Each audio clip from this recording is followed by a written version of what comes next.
কৃষ্ণ বন্ধুরা, সব কি করছো? এদের গোপালের ভোগ নিবেদন করেছি। আজকে গোপালকে সন্দেশ, জয়নাগরের মোয়া,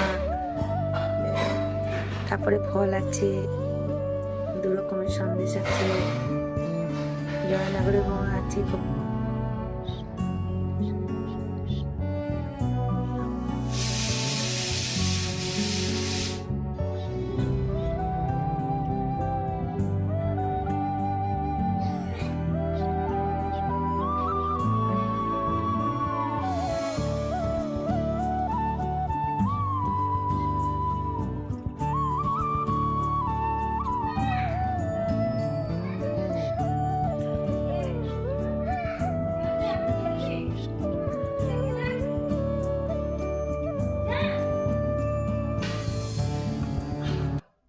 ভোগ নিবেদন হয়ে গেছে।